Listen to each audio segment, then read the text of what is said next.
잠깐 하나님 앞에 같이 기도드리겠습니다.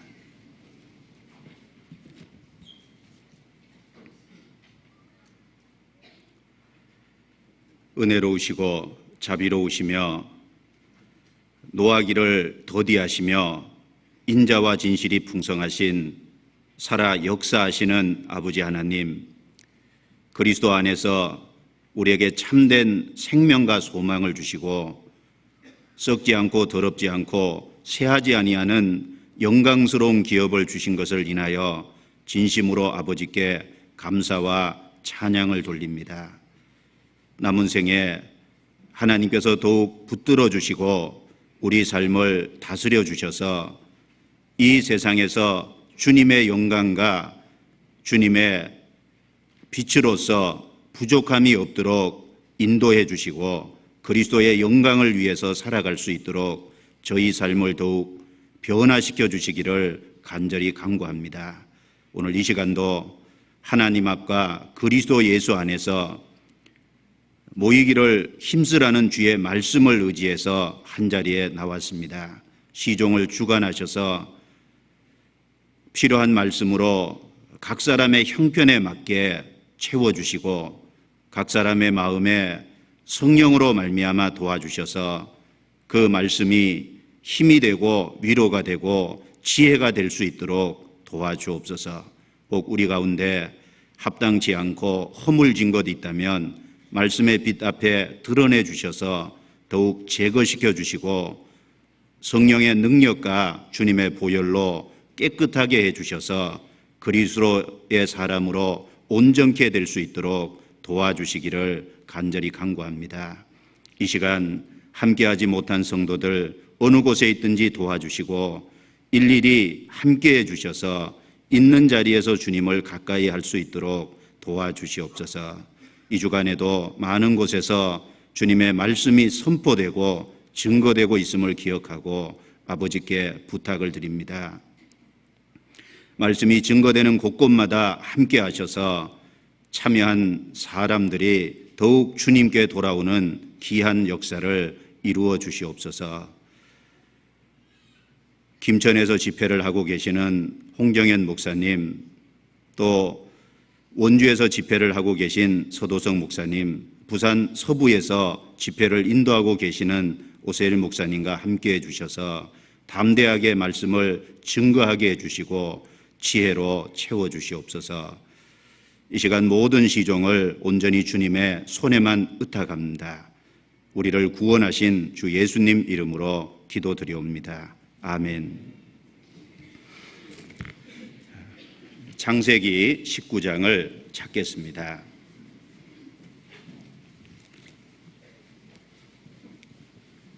구약성경 창세기 19장입니다.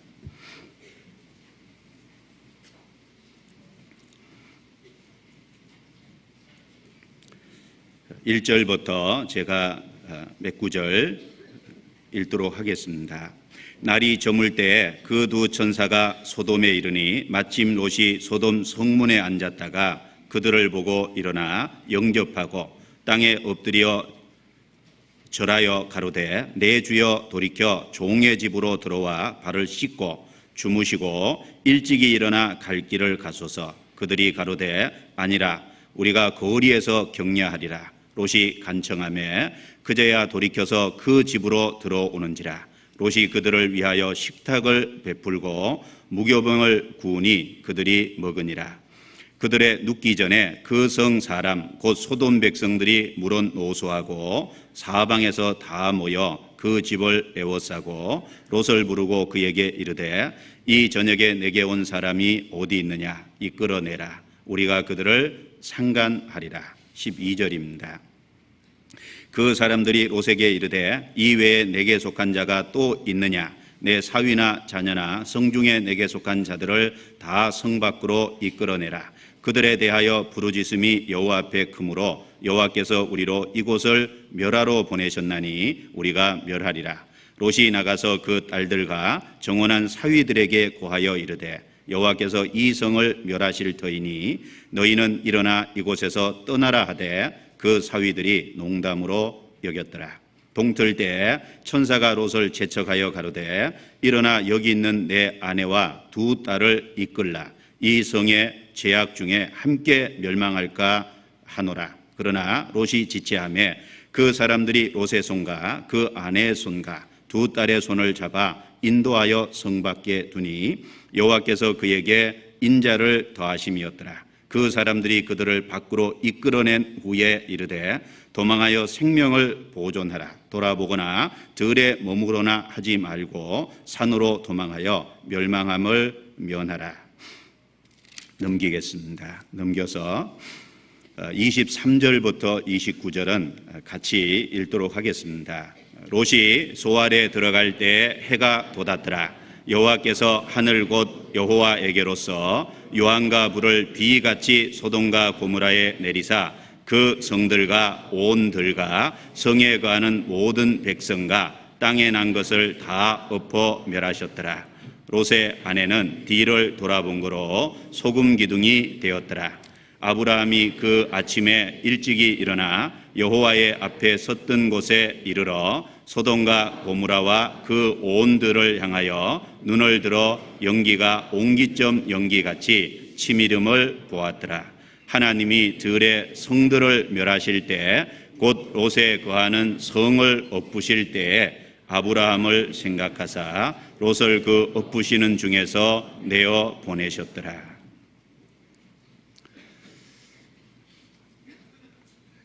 홍정현 목사님께서 김천에서 집회를 하고 계시고 서도성 목사님은 원주에서 또 오세일 목사님은 부산 서부교회에서 전도 집회를 인도하고 계십니다. 또 교회당 소집회도 있으니까 기억하고 끝나는 날까지 함께 기도로서 동참해 주시기 바랍니다. 청교도들이 자주 썼던 유명한 그 명언을 하나 소개하도록 하겠습니다. 설교를 할 때 우리는 사람들의 귀에 말하지만 하나님은 사람들의 마음에 말씀하신다라고 하는 그 말이 청교도들이 자주 썼던 유명한 명언이라고 합니다. 설교하는 설교자는 사람들의 귀에 대고 말할지 모르지만 하나님은 사람의 마음에 대고 말씀하신다라는 겁니다. 바울은 루디아의 귀에 대고 이야기했지만 하나님은 루디아의 마음에 말씀하셨습니다. 사도행전 16장에 보면 빌립보에서 바울 사도께서 전도하실 때 강가에 많은 여인들이 말씀을 들었습니다. 그런데 그 듣는 중에 두아디라 성의 자주장서로서 루디아라 하는 한 여자가 들었는데 주께서 그 마음을 열어 바울의 말을 청종하게 하신지라라고 말씀되어 있습니다. 주께서 그 마음을 열어 바울의 말을 청종하게 했다. 바울의 말을 깨닫게 하고 그 말을 받아들이도록 하나님께서 마음에 역사하신 겁니다. 바울은 귀에 말했지만 하나님은 루디아의 마음에 말씀하셨습니다.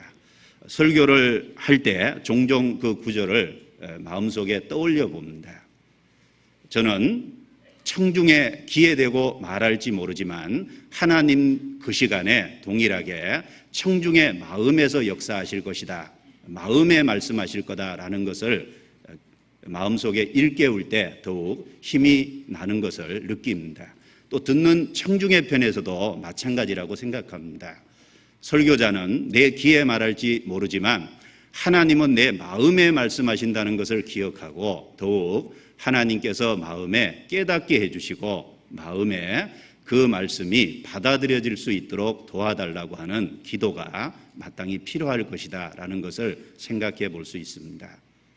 청교도들의 말을 우리 마음속에 일깨울 때 설교하는 당사자가 어떤 마음으로 설교해야 되는지를 생각하게 해주고 듣는 청중편에서 어떠한 마음의 자세로 말씀을 들어야 될지를 우리에게 알려준다라고 할 수 있습니다. 그래서 그 청교도들의 말을 생각을 하면서 이 시간도 하나님께서 제가 귀에 말할 때 마음에서 역사해 주시기를 간절히 기도하는 마음입니다. 자, 오늘은 창세기 19장에 있는 그 소돔성을 심판한 그 내용을 말씀드리면서 이 속에 하나님이 주시는 교훈을 말씀드려 보도록 하겠습니다. 소돔성의 심판과 롯을 통한 교훈이라는 제목으로 말씀을 드리겠습니다. 이 소돔성은 지리적으로 이스라엘 사해 바다 남쪽에 위치하고 있습니다. 하나님께서 하늘에서 유황불을 내려서 심판했던 도시입니다. 그리고 우리 시대 이것이 그대로 발굴이 돼서 현재 요르단에 가면 그 발굴 현장이 실제로 나타나 있습니다. 하나님께서 유황불을 내려서 심판했던 도시입니다. 이 제약도성 소돔성을 심판하신 이것은 이 세상의 마지막에 제약 세상을 하나님이 불로서 심판할 것의 모형이다라는 것을 첫 번째로 생각해 볼 수 있습니다. 그리고 이 소돔성에 살았던 롯은 아브라함의 형제인 하란의 아들이며 아브라함의 조카입니다. 롯은 아브라함의 조카고, 롯이 그 아브라함이 갈대와 우르에서 나올 때 아브라함을 따라서 같이 갈대와 우르에서 나와서 가나안 땅으로 옮겼습니다. 너는 너의 본토 친척 아비집을 떠나 내가 내게 지시할 땅으로 가라. 아브라함이 그 말씀을 붙잡고 가나안 땅으로 옮길 때 롯도 그와 함께 옮겼습니다. 그런데 아브라함의 신앙과 롯의 신앙은 그 신앙이 큰 차이를 보이고 신앙이 큰 대조를 보인다라고 할 수 있습니다. 아브라함은 구원을 받고 신앙 안에서 산, 믿음으로 산 사람의 모습이라고 할 수 있습니다. 롯은 구원은 받았지만 육신을 쫓아 산 사람의 하나의 모형이라고 말씀을 드릴 수 있겠습니다. 물론 아브라함에게도 연약하고 아브라함에게도 허물이 많이 있었습니다. 그런데 아브라함은 허물이 발견될 때마다 그 허물을 돌이켰고, 그리고 그때마다 하나님께 돌아왔습니다. 그런데 롯은 비록 아브라함을 쫓아서 가나안 땅으로 옮기긴 했지만 롯은 그 이후의 삶을 보면 보이는 것을 쫓아서 선택을 했습니다. 그리고 나중에 돌이킬 수 있는 기회가 주어졌음에도 불구하고 그 돌이킬 수 있는 기회를 완전히 거절했습니다. 그리고 종국에는 소돔 고모라가 유황불로 심판을 받을 때 자기와 두 딸만 겨우 살아나왔습니다. 그리고 자기 아내도 소동 기둥이 되는 부끄러운 일을 겪어야만 했습니다. 고린도전서 3장 15절 말씀으로 하면 저희는 구원을 얻되 불 가운데서 얻은 것 같으니라. 육신을 따라 산 사람의 모습, 불 가운데서 얻은 구원, 그것이 롯의 모습이다라고 할 수 있습니다. 그래서 오늘 소돔성의 심판과 그 소돔성에 살았던 롯의 신앙을 통해서 우리가 어떠한 삶을 살아야 될지를 말씀을 드려보겠습니다. 이 창세기 18장, 19장 내용을 조금 정리하면, 창세기 18장은 하나님께서 두 천사를 대동하고 아브라함에게 나타나셨다고 말씀하고 있습니다. 물론 사람의 모습을 입고 아브라함 앞에 나타나신 겁니다. 그 나타나셔서 아브라함에게 사라를 통해서 자식을 주겠다는 약속을 재차하십니다. 그리고 소돔 고모라를 심판하시겠다고 하는 그 소돔 고모라 심판의 계획을 아브라함에게 알려주시고 계시해 주십니다. 아브라함은 그 소돔 고모라 심판에 대한 계획을 들을 때 소돔 고모라에 살고 있는 롯이 걱정이 됐겠죠. 그래서 하나님 앞에서 롯을 위해서 6번에 걸쳐서 중보기도를 하는 내용이 창세기 18장에 나와 있습니다. 그리고 창세기 19장은 그 아브라함과 이야기하신 하나님은 떠나시고 두 천사가 이제 소돔성으로 들어가서 소돔 고모라에 사는, 소돔성에 사는 롯과 그 롯의 가족들을 이끌어내고 소돔성을 심판하는 내용이 창세기 19장에 나와 있습니다. 자, 오늘 이 내용을 통해서 4가지 관점에서 좀 말씀을 드려보겠습니다. 먼저 이 소돔성의 심판에 대한 그것이 우리에게 주는 어떤 경고를 주고 있는지 함께 살펴보고, 또 아브라함의 중보 기도를 통해서 우리도 이 죄악 세상에 사는데 우리는 과연 누구를 위해서 오늘 이 시간 중보 기도를 하고 있는지 좀 생각을 해보는 말씀을 드리겠습니다. 그리고 또 한 가지는 소돔 성에 보내진 두 천사의 행동을 통해서, 이 소돔 성은 죄악 도성이고 심판받을 도성입니다. 우리는 이 죄악받을 세상에 보내심을 입었습니다. 그 천사의 행동을 통해서 죄악 세상, 이 심판받을 세상에 살아가는 이 시대에 우리가 어떤 태도와 자세를 취해야 될지를 말씀드리겠습니다. 그리고 마지막으로 롯의 신앙이 왜 잘못됐는지 돌아보고 우리 자신이 그런 삶을 살지 않도록 경고의 메시지도 함께 말씀드려 보도록 하겠습니다. 먼저 이 소돔성에 하나님이 유황불로 심판을 하셨는데, 하나님이 심판을 하실 때는 항상 죄가 충만할 때, 죄가 꽉 차서 죄의 한계점에 봉착했을 때 항상 하나님은 심판을 하셨다는 겁니다. 그리고 또 한 가지는 하나님의 오래 참으심, 하나님은 노하기를 더디하신다 그랬습니다. 오래 참으심, 인내의 한계점에 도달하실 때 하나님은 항상 심판을 하셨다는 사실입니다. 하나님이 오래 참으셨죠. 노아 홍수 때 심판할 것을 말씀하시고 120년이라는 긴 기간을 기다려 주셨습니다. 이스라엘 백성을 애굽에서 건져 올리고 하나님은 예수님을 보내주실 때까지 이스라엘 역사 속에 1500년이라는 긴 기간을 기다려 주신 겁니다. 예수님이 죽으시고 부활하셔서 복음을 완성하시고 그 복음이 현재 증거되고 있습니다. 예수님의 죽음과 부활을 통해서 복음이 전해지고 있는데 지금 2000년 가까이 인간 역사를 참아주고 계신 겁니다. 오래 참으십니다. 그러나 무한히 참으시는 건 아닙니다. 그 하나님의 오래 참으심, 노하기를 더디하시는 그 한계점에 도달하면 항상 심판을 하셨다는 사실입니다. 오늘 우리가 이 소돔성에 대해서 살펴볼 수 있는 것도 소돔이 죄의 한계점에 봉착해 있다는 것을 우리가 생각해 볼 수 있겠습니다. 그런 구절들을 좀 찾아보겠습니다. 창세기 18장 20절입니다. 창세기 18장 20절.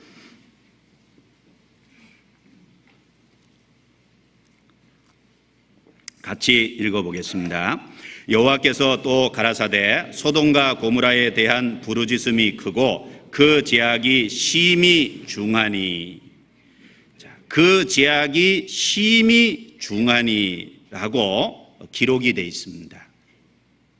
소돔성이 심판을 받았다는 것은 그 죄가 관영했고 그 죄가 충만했고 그 더 이상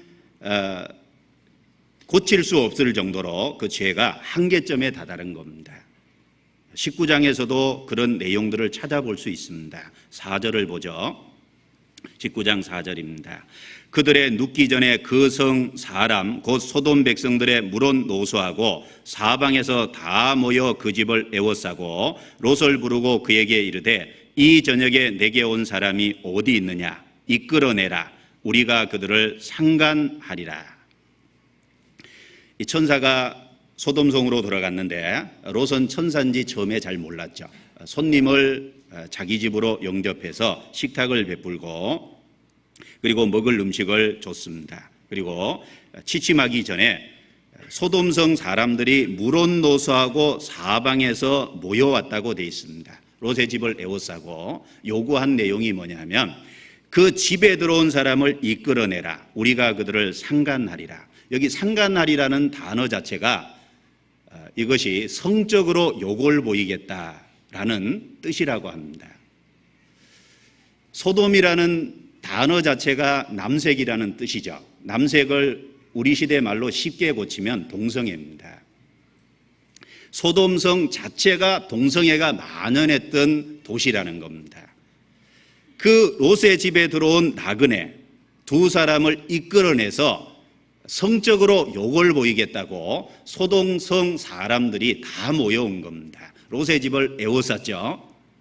여기 단어 중에 물은 노소하고 사방에서 다 모여 그 집을 에워쌌다라는 말씀을 통해서 노소라 그랬습니다. 노인이든지 젊은 사람들인지 다 왔다는 거죠. 이 소돔성의 죄가 나이 많은 연령층뿐 아니라 젊은 층까지 모든 연령층에서 죄가 만연해 있다는 것을 볼 수 있습니다. 사방에서 모여들었다 그랬죠? 사방이라는 단어가 바로 소돔성 구석구석 모든 곳까지 죄가 만연돼 있다는 것을 우리에게 일깨워 줍니다. 물은 노소하고 사방에서입니다. 모든 연령층, 모든 소돔성 사람들에게 죄가 확장돼 있고 죄가 고착돼 있어서 더 이상 고치기 어려운 그런 한계점에 봉착해 있는 겁니다. 하나님이 소돔성을 심판하는 것은 당연한 겁니다. 왜? 죄가 충만하기 때문에 심판할 수밖에 없는 겁니다. 하나님께서 노아 시대 때 물로 세상을 심판하실 때 노아 시대 그 당시의 상황이 세상의 죄가 관영했다 그랬습니다. 죄가 꽉 찼을 때 하나님이 심판하셨습니다. 창세기 6장입니다. 넘겨보죠.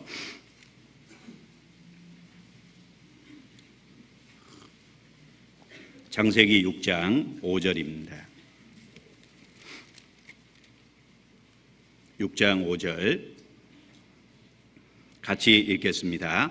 여호와께서 사람의 죄악이 세상에 간영함과 그 마음의 생각에 모든 계획이 항상 악할 뿐임을 보시고. 하나님이 물로 세상을 심판하실 때 죄악이 세상에 관영했다. 관영이라는 말은 다른 말로 바꾸면 풍부하고 넓다는 의미입니다. 죄가 꽉 찼다는 의미고, 그리고 항상이라는 단어를 생각해 보면 이 죄가 어떤 시간의 부분적인 것이 아니라 그들의 마음과 생각과 태도와 자세가 늘 죄 가운데 찌들어 있고 죄에 고착돼 있는 그런 모습을 생각해 볼 수 있습니다. 하나님은 항상 죄가 충만했을 때 심판하십니다. 창세기 15장도 넘겨보겠습니다. 창세기 15장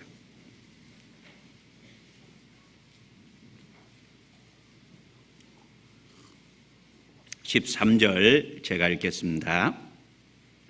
여호와께서 아브라함에게 이르시되 너는 정령이 알라. 내 자손이 이방에서 계기되어 그들을 섬기겠고 그들은 400년 동안 내 자손을 괴롭게 하리니 그 섬기는 나라를 내가 징치할지며 그 후에 내 자손이 큰 재물을 이끌고 나오리라. 너는 장수하다가 평안히 조상에게로 돌아가 장사될 것이요 내 자손은 4대 만에 이 땅으로 돌아오리니. 같이 있습니다.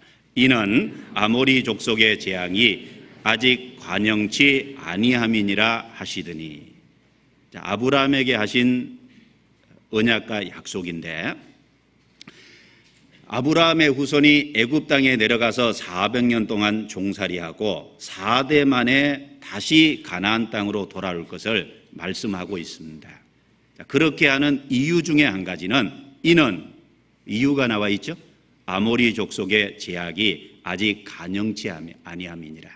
아브라함이 살고 있을 때 그 가나안 땅에 아모리 족속이 같이 거하고 있었는데 그 아모리 족속의 죄가 아브라함 시대에는 아직 간영치 않았다는 겁니다. 죄가 충만한 상태가 아니라는 거죠. 죄가 꽉 찬 상태가 아니라는 겁니다. 그래서 이스라엘 백성이 400년 동안 애굽에 가 있었고 애굽에서 하나님이 이끌어내셔서 그 모세를 통해서 이스라엘 백성들이 애굽에서 나오고 여호수아를 통해서 가나안 땅을 정복할 때 그때 아모리 족속의 죄가 꽉 찬 겁니다. 그러니까 400년 뒤에 죄가 충만할 때 하나님이 이스라엘 백성을 이끌어내서 그들을 심판하셨다는 내용입니다. 이 말씀을 통해서도 하나님은 죄가 항상 충만할 때 하나님의 인내에 한계에 다다랐을 때 하나님은 항상 심판하신다는 사실을 우리가 알 수 있습니다. 우리 시대는 어떻습니까? 소돔성, 남색 동성애라고 이야기되어 있는 것처럼 우리 시대는 성전환 수술을 아주 자연스럽게 받아들이고 성전환 수술을 한 사람들이 버젓이 TV에 나와서 배우 활동을 합니다. 성적으로 문란하고 타락되어 있습니다. 그리고 호주 같은 경우는 이미 오래전에 동성애가 허용이 되고 남자끼리 결혼하는 것이 법적으로 허용되어 있습니다. 여자끼리 결혼하는 것이 법적으로 허용되어 있습니다. 죄가 충만할 때 나타나는 특징 자체가 항상 마지막에 성적으로 타락되는 겁니다.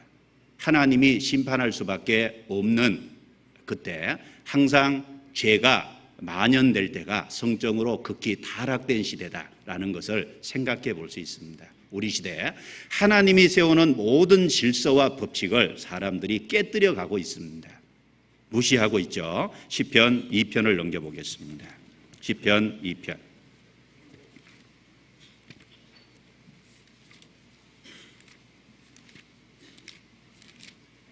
시편 2편 1절부터 5절까지입니다. 6절까지 1절부터 6절까지 같이 읽겠습니다.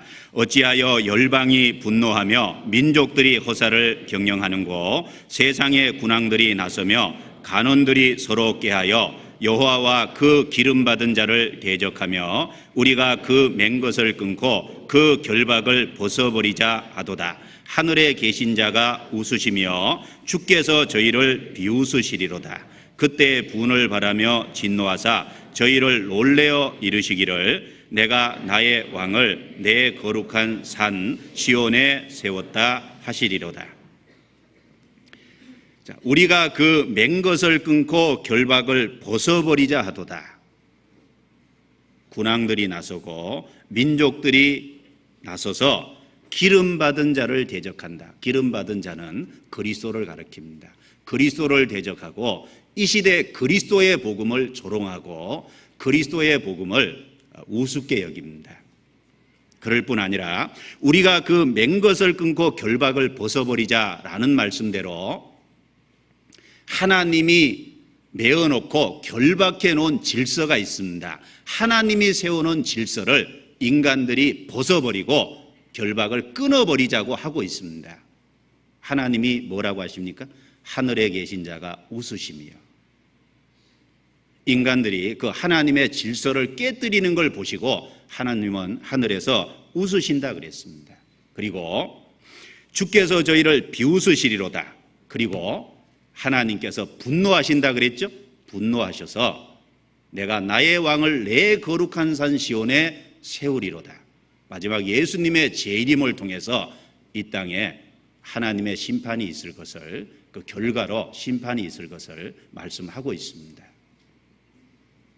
AD 79년에 로마의 뽐페이라는 도시가 베스비우스 화산이 폭발이 돼서 뽐페이라는 도시 자체를 다 덮어버렸습니다. AD 79년에 있었던 일이다라고 이야기합니다. 그런데 그 폼페이라는 도시에서 베스비우스 화산까지 거리가 14km가 된답니다. 작은 거리가 아니죠. 14km면 자그마치 35리 정도 됩니다. 그 먼 거리에 그 화산재를 베스비우스 화산을 폭발시켜서 폼페이 도시를 덮어서 약 3만 내지 4만이 사는 그 도시를 완전히 불바다게 되게 만들고 그 도시를 심판했습니다. 그것이 AD 79년에 있었던 일입니다. 소돔 고모라의 심판도 그와 같았고, 그리고 뽐페이의 심판도 하나님이 그 음란하기 때문에 심판하신 겁니다. 혹은 뽐페이에 가보니까 그 성적으로 문란한 그림들, 그런 것들이 많이 벽화에 걸려져 있는 것, 그리고 창녀촌이 있는데 창녀촌을 가리키는 이정표가 바닥에 있을 정도로 아주 문란했던 도시다라고 이야기합니다. 14km면 얼마나 뭡니까? 그 먼 거리에 화산을 폭발시켜서 도시 하나를 하나님이 덮어버렸습니다. 3만에서 4만 명의 인구가 그냥 죽은 겁니다. 이 세상의 마지막 심판의 모습을 우리에게 보여주고 있는 것이다 라고 이야기할 수 있습니다. 소돔 고모라의 심판과 뽐페이의 심판은 세상 마지막에 죄가 충만할 때, 극도로 죄가 과정하고 타락되어 있을 때 하나님이 불로 세상을 심판할 것의 모형이고, 그리고 실물 교훈이고, 이 시대 마지막에 심판이 있을 것에 대한 확실한 보증이다라고 이야기할 수 있습니다. 세상 마지막에 심판이 있습니다. 누가복음 17장입니다.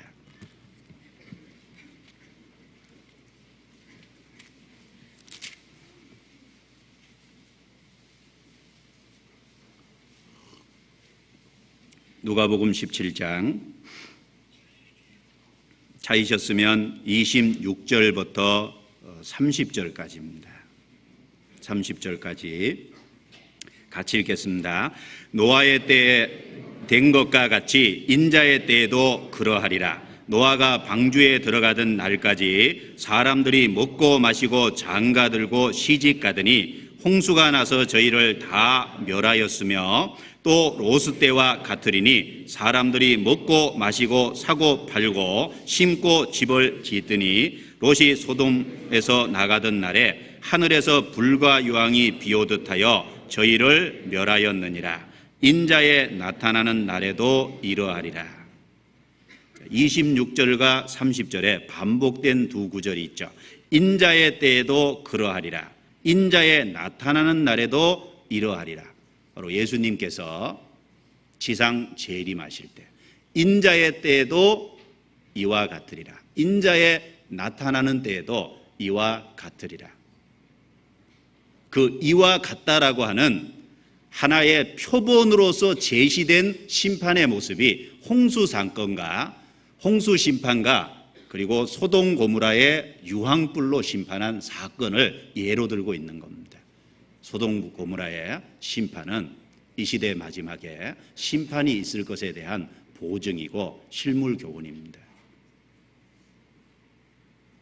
그래서 베드로후서 2장에도 보면 이 세상의 본을 삼으셨다라고 했습니다. 이 세상 마지막 틀림없는 불심판이 있습니다. 베드로후서 3장입니다.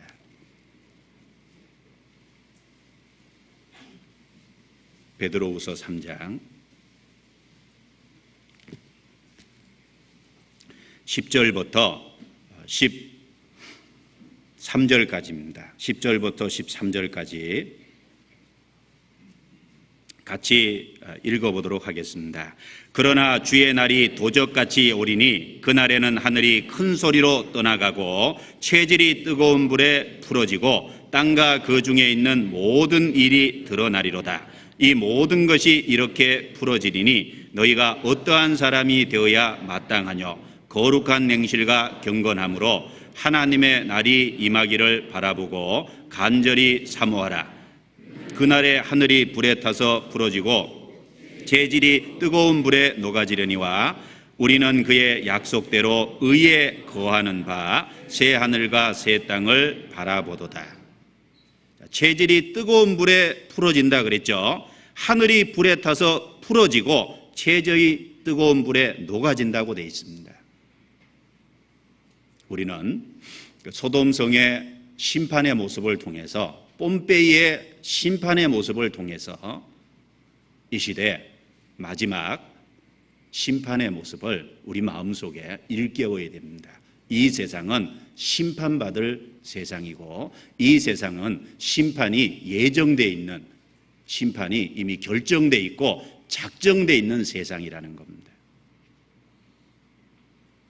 우리가 심판받을 세상에 살고 있다는 것을 마음속에 일깨우면 우리 마음을 이 세상에 붙이지 않게 됩니다. 그러나 우리가 심판받을 세상에 살고 있다는 걸 일깨우지 못하면 틀림없이 자기도 자꾸 세상의 마음이 가게 될 겁니다. 우리 시대의 타락의 모습이 소돔성보다 못합니까? 그렇지 않습니다. 우리 시대의 타락의 모습이 소돔성보다 더 만연할 겁니다. 수많은 매체를 통해서 음란, 영상물들, 이런 많은 것들이 만연하고 있습니다. 소돔성보다 결코 적지 않은 겁니다. 하나님이 심판할 수밖에 없는 죄가 충만되어 가고 있습니다. 우리 마음속에 그 사실을 더욱 일깨워야 됩니다. 그리고 이 심판을 하실 때 하나님이 소돔성에 대한 심판을 아브라함에게는 미리 알려주시고 계시해 주셨다는 사실이에요. 아브라함은 소돔성의 심판을 미리 알고 있었습니다. 왜? 하나님께서 현현하셔서 아브라함에게 나타나셔서 아브라함에게 소돔성의 심판을 일러주셨거든요. 소돔성의 심판에 대한 계획을 계시해 주시고 알려주신 겁니다. 그래서 창세기 18장 17절 18절에 보면 내가 하려는 일을 아브라함에게 숨기겠느냐? 아브라함은 강대한 나라가 되고 천하 만민이 그를 인하여 복을 받을 것이 아니냐? 그 말씀을 통해서 내가 하려는 일을 아브라함에게 숨기겠느냐 그랬죠? 숨기지 않겠다는 얘기입니다. 하나님과의 관계 속에 있는 아브라함에게는 심판을 계시해 주셨습니다. 미리 알려주셨다는 겁니다. 마찬가지입니다. 죄악 세상에 우리가 살고 있는데 이 시대에 많은 사람에게는 감춰져 있지만 특별히 그리스도인에게는 세상의 심판이 알려져 있는 겁니다. 그래서 아모스 3장 7절 말씀에 주 여호와께서는 자기의 비밀을 그 종 선지자들에게 보이지 아니하시고는 결코 행하심이 없으시니라. 하나님과의 관계 속에 있는 사람에게는 하나님이 하시는 일에 대해서 알려주시고 계시해 주십니다. 그래서 예레미야 33장 3절에도 보면 너는 내게 부르짖으라 내가 내게 응답하겠고 내가 알지 못하는 크고 비밀한 일을 내게 보이리라. 부르짖으면 하나님과의 올바른 관계 속에 있으면 하나님이 응답해 주시고 내가 알지 못하는 미처 알지 못했던 크고 비밀한 일들을 내게 보여주겠다고 약속하신 겁니다. 소돔성이 심판받을 때 하늘에서 유황불이 내릴 때 소돔성에 살고 있던 소돔성 사람들은 심판이 갑자기 임한 겁니다. 그러나 하나님과의 관계 속에 있던 아브라함에게는 미리 계시되고 알려진 일이에요. 이 시대도 마찬가지입니다. 죄악 세상에 살고 있는 이 시대 많은 사람에게는 심판이 감춰져 있습니다. 그런데 하나님과의 관계 속에 있는 그리스도인에게는 오픈되어 있고 계시되어 있고 이미 수많은 말씀으로 세상의 심판이 알려져 있다는 겁니다. 그러니까 그리스도인에게는 갑자기 임한 게 아니에요. 소돔성 사람에게는 갑자기 임했지만 아브라함에게는 갑자기가 아닙니다. 이 세상 사람들에게는 갑자기지만 구원받은 사람에게는 세상의 심판이 갑자기가 아닙니다. 이미 계시됐고 알려져 있는 일이기 때문에 그렇다라는 겁니다. 데살로니가전서 5장입니다. 넘겨보죠. 데살로니가전서 5장.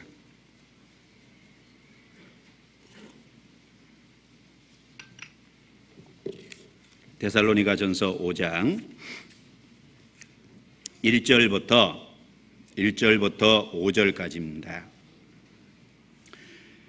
1절부터 5절까지 같이 읽겠습니다. 형제들아 때와 시기에 관하여는 너희에게 쓸 것이 없음은 주의 날이 밤에 도적같이 이를 줄을 너희 자신이 자세히 알미라. 저희가 평안하다 안전하다 할 그때에 잉태된 여자에게 해상 고통이 이른가 같이 멸망이 호련히 저희에게 이르니니 결단코 피하지 못하리라. 형제들아 너희는 어두움에 있지 아니하매 그날이 도적같이 너희에게 임하지 못하리니 너희는 다 빛의 아들이요 낮의 아들이라. 우리가 밤이나 어두움에 속하지 아니하나니 됐습니다. 3절에 보면 평안하다 안전하다 할 그때 잉태된 여자에게 해상 고통이 이른가 같이 멸망이 호련히 저희에게 임하니니 저희가 누굽니까? 불신 세상입니다. 세상 사람들을 가리킵니다. 그런데 4절에 형제들아 너희는 어두움에 있지 아니하니 그날이 도적같이 너희에게 임하지 못하리니 구원받은 사람에게는 심판이 갑자기가 아닙니다. 이미 계시되어 있고 수많은 말씀을 통해서 우리에게 일깨워 주셨기 때문에 그렇습니다.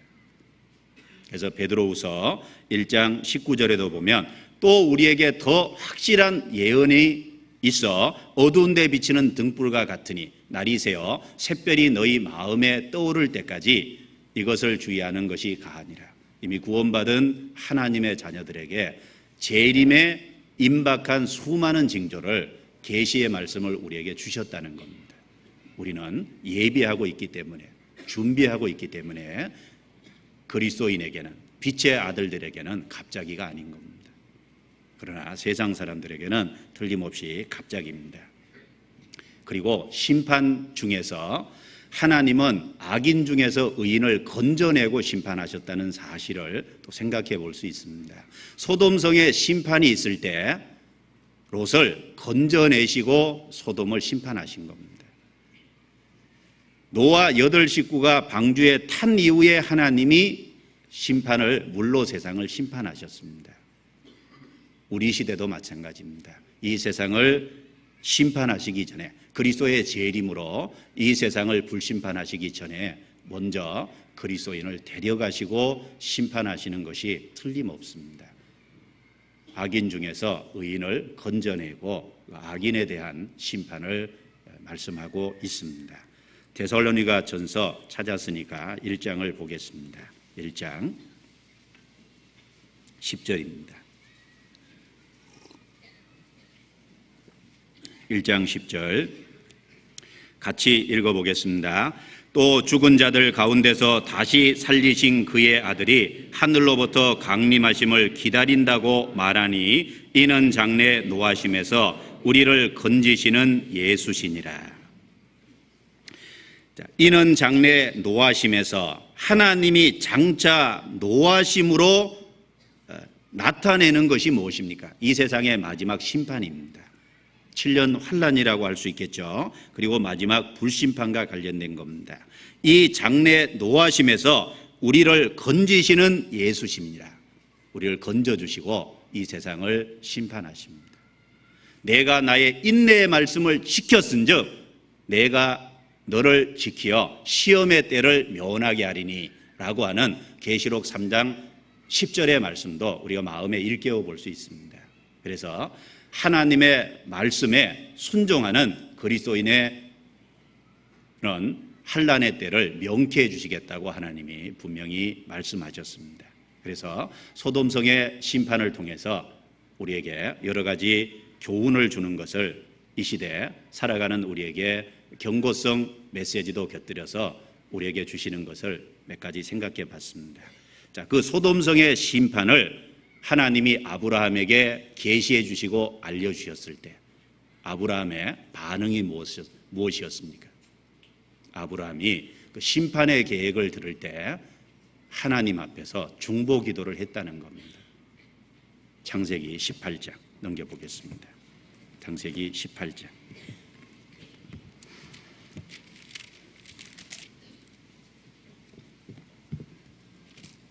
18장 17절 제가 읽어보겠습니다. 여호와께서 가라사대 나의 하려는 것을 아브라함에게 숨기겠느냐? 하나님이 하시고자 하는 계획을 아브라함에겐 숨기지 않겠다고 하시면서 20절 여호와께서 또 가라사대 소돔과 고모라에 대한 부르짖음이 크고 그 제약이 심히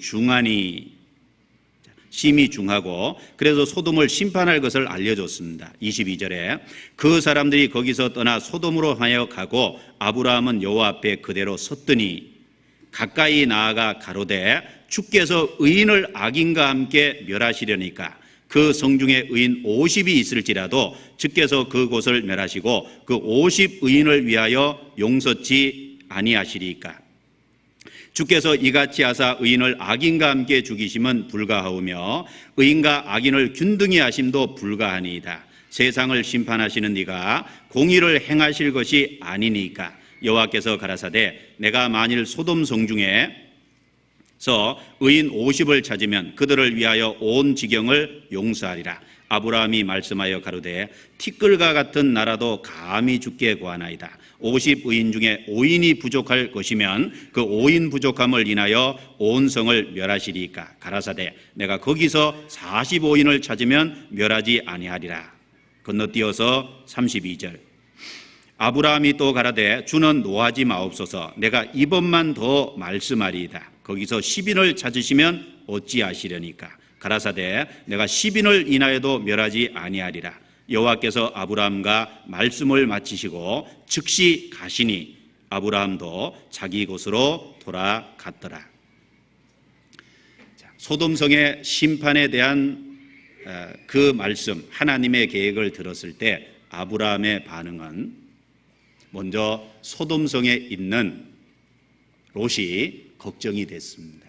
바로 자기를 따라서 갈대와 우르에서 나와서 가나안까지 왔던, 비록 지금 소돔성에 들어가 있지만 하나님을 알고 있는 그 롯의 상황이 걱정이 됐습니다. 그래서 하나님께 중보 기도를 하기 시작합니다. 의인과 악인을 균등히 대하시는 건 불가합니다. 어떻게 심판하시는 분이 공의를 행하셔야 될 게 아닙니까? 하나님께서 그 소돔 고모라 그 안에 의인 50이 있으면 어떻게 하실 겁니까? 사하리라. 5인 부족한 45인이면 어쩌시렵니까? 그래도 사하리라. 죄송합니다만 다시 말할게요. 5인 부족한 40인이면 어쩌실랍니까? 그래도 사하리라. 죄송합니다. 다시 얘기할게요. 30인이면 어쩌실랍니까? 그래도 사하리라. 또 죄송합니다. 20인이면 어쩌실랍니까? 그래도 사하리라. 딱 한 번만 더 얘기하겠습니다. 10인이면 어쩌실랍니까? 그래도 사하리라. 아브라함은 거기서 멈췄습니다. 왜? 생각해 보면 롯과 롯의 아내와 두 딸과 정혼한 아직 결혼은 안 했지만 약혼한 두 사위가 있다는 걸 알았습니다. 6사람이죠. 설마하니 4사람 전도 안 했겠냐? 그렇게 생각을 했을지도 모르겠습니다. 그래서 10명에서 멈췄습니다. 자, 아브라함의 그 중보 기도는 틀림없이 롯을 향한 중보 기도임에 틀림이 없습니다. 그런데 하나님은 그 아브라함의 중보 기도를 받아주셨어요. 그래서 소돔성을 심판하는 가운데서 아브라함을 생각하사 롯을 건져내 주셨다고 말하고 있습니다. 창세기 19장 넘겨보죠. 29절입니다.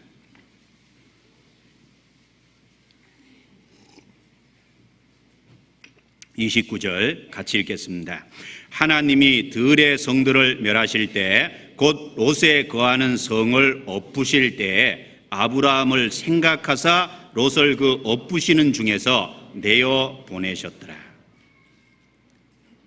엎으실 때에 아브라함을 생각하사 롯을 그 엎으시는 중에서 내어 보내셨더라. 천사까지 보내서 롯을 소돔성에서 이끌어내시고 소돔성을 심판하셨습니다. 아브라함을 생각하사 아브라함의 그 마음을 하나님이 받아주셨고 그 아브라함의 중보 기도를 하나님이 받아주신 겁니다. 비록 소돔 고모라 죄악 도시이기 때문에 심판은 집행됐지만 그 소돔 고모라에 살고 있는 롯은 아브라함 중보 기도로 인해서 그 멸망 가운데서 건짐을 받을 수 있었다라고 말할 수 있습니다. 우리 시대 하나님이 이 세상을 심판하기로 결정해 놓으신 세상입니다. 여쭤봅니다. 나는 누구를 향해서 하나님이 이 세상을 심판하시고 이 세상을 멸망시키겠다고 얘기하시는데 나는 누구를 위해서 하나님 앞에서 중보 기도를 하고 있습니까? 하나님의 심판하시겠다는 그 앞을 막아서서 하나님께 울부짖고 호소할 사람이 있는, 자기 영혼을 위해서 그렇게 기도해 줄 수 있는 사람의 영혼은 절대로 안 망할 것이다 라고 말할 수 있을 겁니다.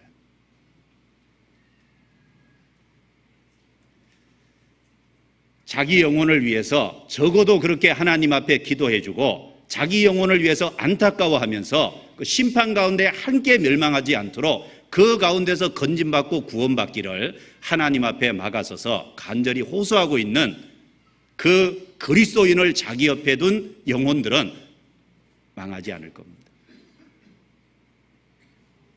하나님께서 모세에게 십계명을 주셨습니다. 모세가 십계명을 받으러 올라가 있는 당시에 밑에서 이스라엘 백성들이 금송아지 만들어 놓고 섬겼습니다.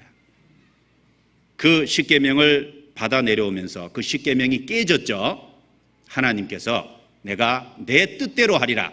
이스라엘을 싹 심판하고 모세 너를 통해서 하나님이 새롭게 시작하겠다. 그런데 모세는 그 하나님의 심판하시겠다는 그 앞에 막아서서 중보 기도를 했어요. 출애굽기 32장입니다. 넘겨보겠습니다.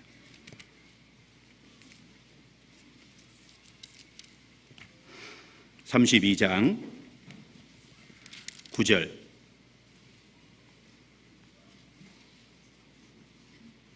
여호와께서 또 모세에게 이르시되 내가 이 백성을 보니 목이 곧은 백성이로다. 그런즉 나대로 하게 하라. 내가 그들에게 진노하여 그들을 진멸하고 너로 큰 나라가 되게 하리라. 모세가 그 하나님 여호와께 구하여 가로되 여호와여 어찌하여 그 큰 권능과 강한 손으로 애굽 땅에서 인도하여 내신 주의 백성에게 진노하시나이까. 어찌하여 애굽 사람으로 이르기를 여호와가 하를 내려 그 백성을 산에서 죽이고 지면에서 진멸하려고 인도하여 내었다 하게 하시려나이까. 주의 맹렬한 노를 그치시고 뜰을 돌이키사 주의 백성에게 하를 내리지 마옵소서.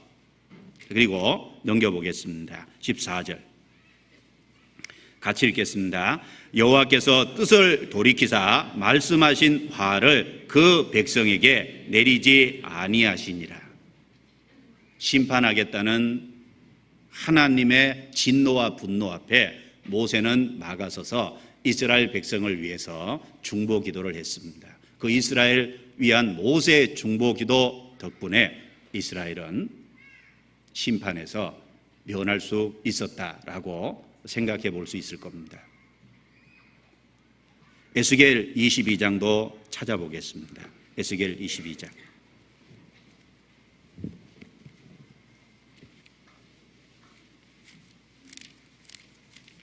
에스겔 22장 30절 31절입니다.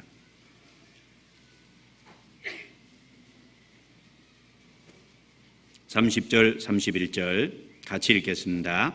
이 땅을 위하여 성을 쌓으며 성 무너진 데를 막아서서 나로 멸하지 못하게 할 사람을 내가 그 가운데서 찾다가 얻지 못한 고로 내가 내 분으로 그 위에 쏟으며 내 진노의 불로 멸하여 그 행위대로 그 머리에 보응하였느니라.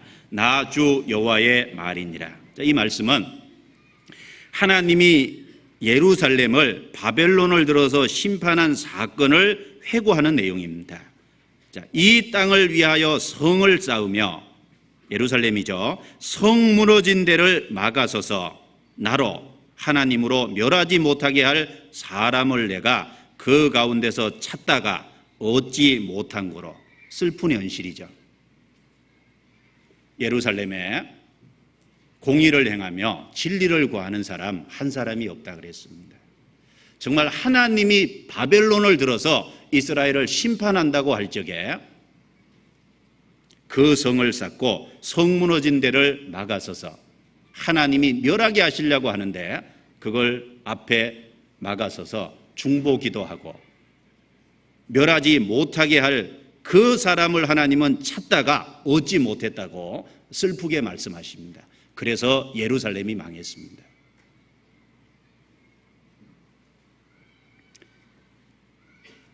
여러분, 이 시대에 하나님이 막아설 중보자를 찾고 계십니다. 아브라함처럼, 모세처럼.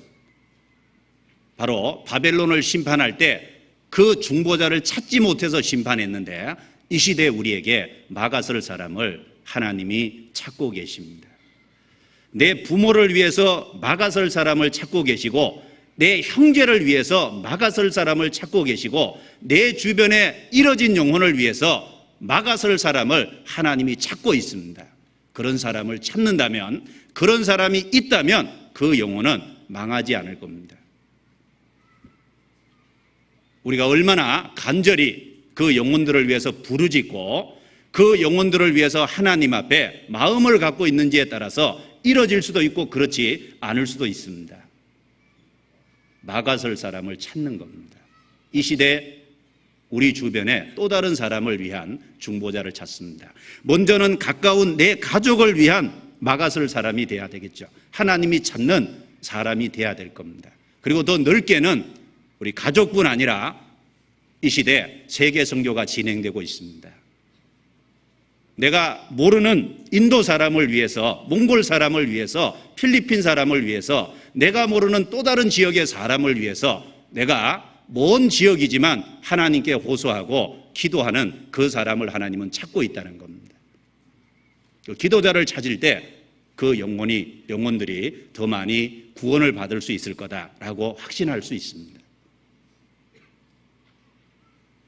하나님은 찾고 있습니다.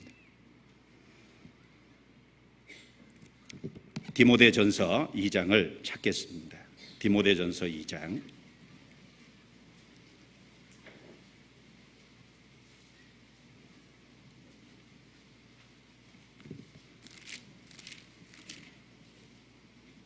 (2장) 1절 2절입니다. 1절 2절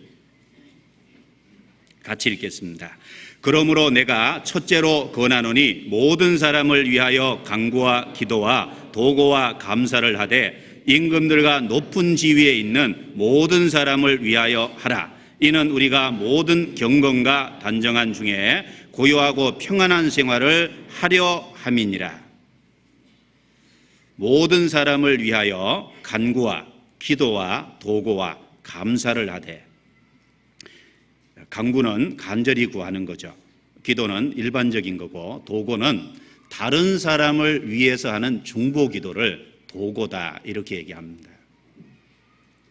내 가족을 위한 도고, 내 주변에 나와 관계된 사람들을 위한 도고가 필요할 겁니다. 그것과 동시에 더 우리의 마음을 넓혀서 이 시대 내가 모르는 사람들을 향해서도 외국에 나가서 어렵게 복음을 전하는 전도자들을 위해서, 그리고 그 전도자들이 전도하는 그곳에서 메시지를 듣고 있는 수많은 내가 얼굴을 모르는 사람들을 위해서 우리는 도고를 드려야 되겠습니다. 그 중보자를 하나님이 찾으시고 그 중보자가 많이 있을수록 더 많은 복음의 역사가 틀림없이 나타날 겁니다. 아브라함의 그 모습을 통해서 우리의 자세와 태도를 일깨워 줍니다. 그리고 창세기 19장 다시 넘어갑니다. 소돔성으로 보내진 두 천사에 대해서 생각을 해보겠습니다.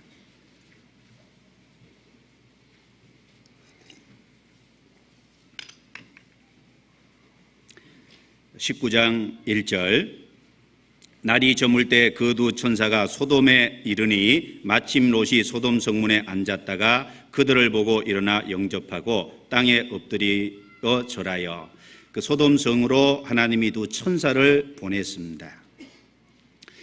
구약 시대에는 하나님이 말씀을 주실 때 천사를 통해서 말씀을 주시기도 하셨습니다. 그래서 히브리서 2장 2절에 보면 천사들로 말미암아 주신 말씀도 공변된 보응을 받았거든 그랬는데, 천사들을 통해서 주신 경우도 있고 또 하나님이 어떤 일을 하실 때 천사를 통해서 하신 일이 있습니다. 여기서 소돔성에 살고 있는 롯의 가족을 이끌어내는 일도, 심판하는 일도 천사를 통해서 하셨습니다.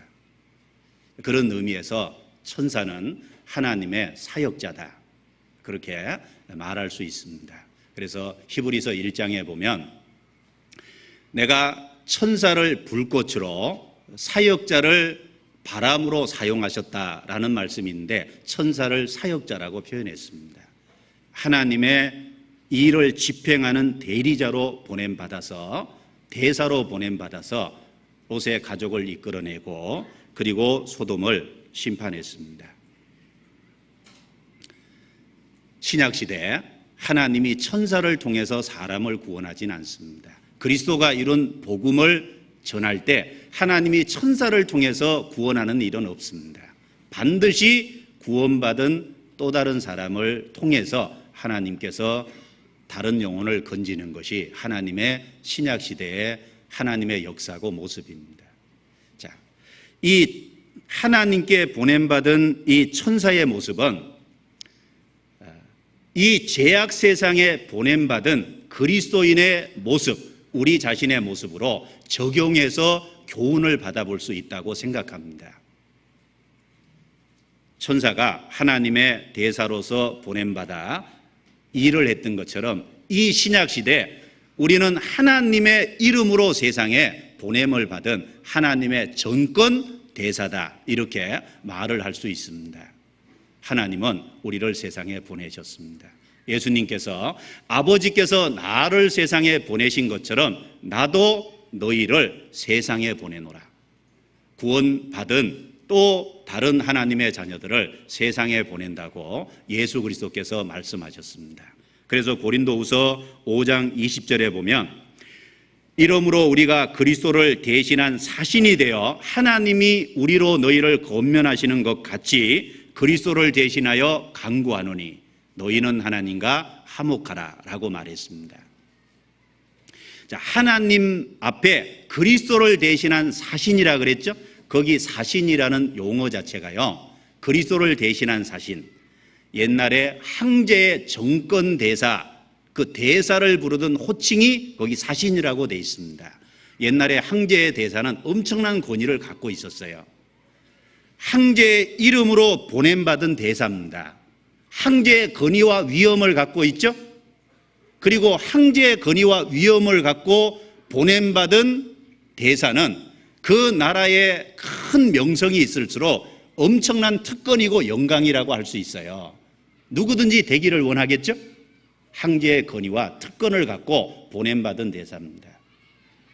거기에 엄청난 특권이 있고 모두가 부러워하는 것이었습니다. 그런 동시에 그 위치가 엄청난 책임을 또 동반하고 있습니다. 마찬가지로 이 시대 그리스도인은 하나님 앞에 그리스도를 대신한 사신이라고 얘기했죠. 그리스도를 대신한 대리자라는 말로 이야기할 수도 있는 겁니다. 그리스도를 대신한 사신으로 이 땅에 보냄받은 거예요. 엄청난 특권이 있고 그에 따라서 엄청난 책임도 갖고 있습니다. 구원받은 그리스도인은 이 시대에 보냄받은 대사고 사신입니다. 우리가 그것을 잊지 말아야 됩니다. 자, 이 보냄받은 천사가 이 롯의 가족들을 이끌어내는 과정을 한번 보겠습니다. 12절입니다. 12절.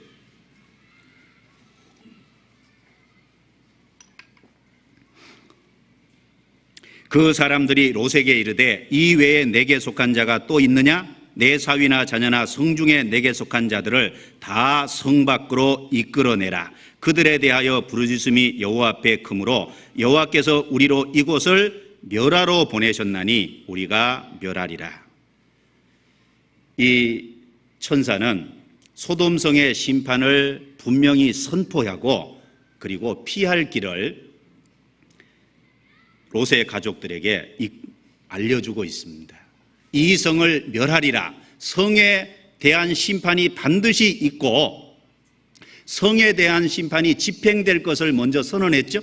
그리고 그러니까 내게 속한 자들을 다 밖으로 이끌어내라. 피할 길은 소돔성 밖으로 나가는 일이었습니다. 심판에 대한 경고가 있고 그리고 그 피할 길, 성 밖으로 나가야만 살 수 있다는 걸 가르쳐주고 있습니다. 그런데 그 롯의 가족이 지체했죠. 그러니까 15절에 동틀 때 천사가 롯을 재촉하여 가로되 일어나 여기 있는 내 아내와 두 딸을 이끌라. 이 성의 죄악 중에 함께 멸망할까 하노라. 두 번째는 지체하니까 롯을 천사가 재촉했다 그랬습니다. 빨리 나갈 것을 재촉했죠. 그래도 미적거리고 있습니다. 그러니까 16절에 그러나 롯이 지체하며 같이 읽어보죠. 그 사람들이 롯의 손과 그 아내의 손과 두 딸의 손을 잡아 인도하여 성 밖에 두니 여호와께서 그에게 인자를 더하심이었더라. 첫 번째는 심판에 대한 명확한 선포를 해주고 피할 길을 가르쳐 줍니다. 두 번째는 재촉합니다. 그리고 더 나아가서는 지체하니까 손을 아예 잡아서 강제로 강건해서 바깥으로 이끌어냅니다. 그리고 이 소돔성에 보냄받은 천사는 롯에게는 하나님의 롯에게 인자를 베푸시는 통로와 도구로 쓰임을 받았다는 사실입니다. 여기에서 우리가 이 시대를 사는 소돔성의 심판이 임박해 있는 것처럼 이 세상이 임박해 있는 이 시대를 사는 우리의 모습과 자세가 천사의 모습과 자세를 통해서 배울 수 있는 겁니다. 우리도 이 세상을 향해서 심판을 선언해야 됩니다. 우리 주변에 믿지 않는 불신자를 향해서 심판이 있다는 사실을 가르쳐 줘야 됩니다. 그리고 피할 길을 제시해 줘야 되는 겁니다. 좋은 얘기만 해서 되는 게 아닙니다. 은혜만 얘기해서 되는 게 아니죠.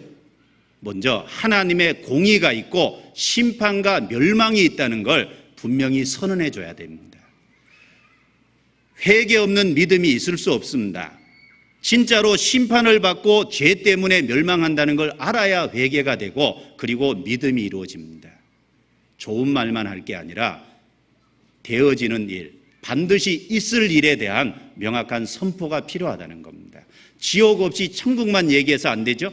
지옥이 있다는 걸 명확하게 선포해 줘야 됩니다.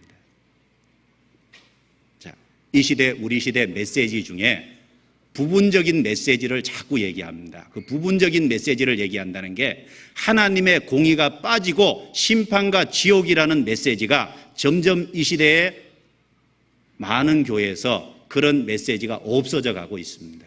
그냥 은혜만 강조하고 그리고 천국만 얘기합니다. 좋은 것만 얘기합니다. 그래서 결코 사람이 구원받을 수 없습니다. 명확한 심판과 멸망, 하나님의 공의, 그리고 이 세상에 심판이 있다는 걸 이야기해 줘야 됩니다. 지옥에 대한 선포가 돼야 됩니다. 그것이 자기에게 진짜 받아들여질 때 사람이 피할 길이 뭔지를 찾게 돼 있어요. 어떤 분이 교회에 갔는데 설교자가 지옥이 없다고 얘기했답니다. 그러니까 그 얘기를 듣고 있던 사람이 그러면 내가 절대 교회 올 필요가 없겠네. 그리고 갔대요. 왜 그렇죠? 지옥이 없다면 기독교가 존재할 이유가 없죠? 지옥이 없다면 진짜로 나올 필요가 없는 겁니다. 이 천사는 소돔성의 심판을 명확하게 선포하고 피할 길을 제시해 줬습니다. 우리 시대 피할 길이 뭡니까? 그리스도입니다. 세상 밖으로 나가는 것이 그것이 그리스도 안으로 들어오는 겁니다. 바로 이 세상에 심판이 있으니까 피할 길은 그리스도밖에 없다는 사실을 우리가 더욱 분명하게 제시해 주는 것이 필요합니다. 그럼에도 불구하고 사람들은 미적거리죠. 15절에 천사가 재촉했다 그랬습니다. 재촉은 하나님께서는 결단을 촉구하시는 것이 있습니다. 천사도 그랬고 성령도 그러십니다. 하나님도 사람이 결단을 빨리 하기를 원하시는 겁니다. 우리도 우리 주변의 사람들에게 심판의 임박성을 일깨워줘서 지금 결정하고 지금 해야 된다는 걸 호소할 필요가 있는 겁니다. 우리가 전파하는 메시지, 우리가 전도할 때 시간이 많이 남은 것처럼 이야기하면 결정을 안 합니다. 임박했다는 사실을 더욱 일깨워서 사람들이 결단하고 결정할 수 있도록 긴박성을 일깨워주는 것이 반드시 필요하다는 걸 생각해 볼 수 있습니다. 보라, 지금은 은혜 받을 만한 때요, 지금은 구원의 날이로다. 그렇습니다. 지금 결정하라 그랬죠? 지금이 은혜 받을 만한 때고 지금이 구원의 날입니다. 시간이 지나가면 기회를 잃어버릴 수도 있기 때문에 그렇습니다. 여러분, 밭에 풀을 뽑을 적에 밭에 풀이 적을 때 뽑아내는 것이 지혜인 거예요. 가시나무 하나가 있는데 하나가 있을 때 빨리 뽑아내는 것이 좋습니다. 가시나무가 하나라고 놔두면 점점 가시가 많이 퍼져서 나중에는 뽑아내기가 훨씬 어려운 겁니다. 암세포가 작을 때 빨리 발견해서 수술해야 돼요. 이에 치아에 충치가 작게 먹었을 때 빨리 조치해야죠. 그걸 내버려 두면 이를 다 잃어버릴 수도 있는 겁니다. 불이 났으면 불이 작을 때 빨리 꺼야 되는 겁니다. 불이 점점 더 확산되게 놔두면 나중에는 걷잡을 수 없게 됩니다.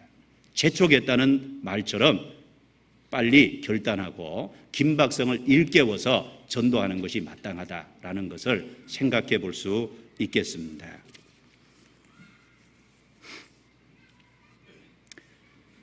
그래서 조기 치료가 사실 최선인데 우리가 회개와 신앙, 믿는 문제에 있어서는 빨리 하는 것이 최선입니다. 아무리 서둘러도 지나침이 없죠. 엠마오로 내려가는 두 제자에게 예수님께서 미련하고 선지자들의 말하는 것을 마음에 더디 믿는 자들이여, 마음에 더디 믿는다고 책망을 했습니다. 예수님 옆에 달려 죽은 강도는 자기에게 믿을 수 있는 좋은 기회가 주어졌어요.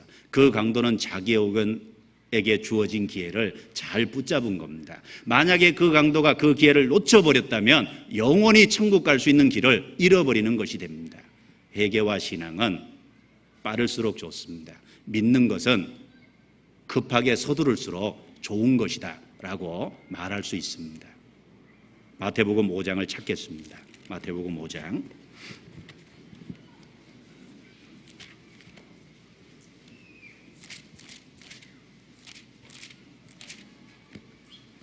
25절입니다. 25절.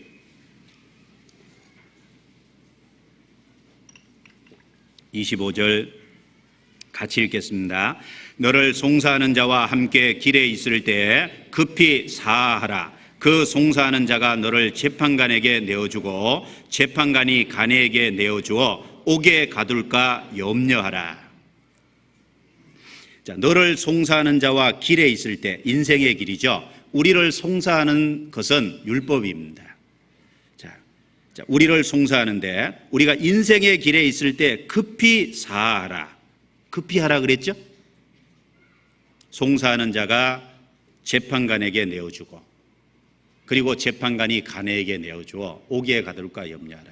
그러면 돌이킬 수 없는 상황이 됩니다. 길에 있을 때 급히 사하라. 재촉했다 그랬습니다. 그와 동시에 우리가 죄에서 구별되고 죄를 버리는 것도 빨리 해야 됩니다. 재촉했다 그랬죠? 우리 죄도 빨리 버릴수록 좋다는 겁니다. 도마뱀이 꼬리를 자르고 도망가듯이 우리가 죄에 대해서 단호한 태도를 갖는 것이 마땅한 겁니다. 오늘 내일 앞으로는 내가 지금 현재 갖고 있는 죄를 버릴 거다, 신앙 안에서 버릴 거다라고 자꾸 미루면 절대 그 사람은 죄를 못 버립니다. 오늘 현재 내가 죄를 버리겠다는 단호한 태도를 가지고 긴박하게 마음을 가지면 그 죄가 끊어지도록 되어 있습니다. 근데 죄를 차일피일 미루니까 죄가 끊어지지 않는 거다라고 말할 수도 있습니다. 그래서 죄에서 돌이키는 것도 재빠르게 해야죠. 우리가 인생의 위기가 왔을 때도 하나님에게 달려가야 됩니다. 그래서 잠언 18장 10절에 보면 여호와의 이름은 견고한 망대라 의인은 그리로 달려가서 평안함을 얻느니라. 자, 잘 생각해 보세요. 여호와의 이름은 견고한 망대라 의인은 그리로 걸어가서 평안함을 얻느니라. 아니죠. 의인은 그리로 뭐라고요? 달려가서라고 되어 있습니다. 잠언 18장 10절에 우리가 위기와 어려움이 있다면 위기와 어려움 속에 신속하게 주님께로 나아가는 것이 필요합니다.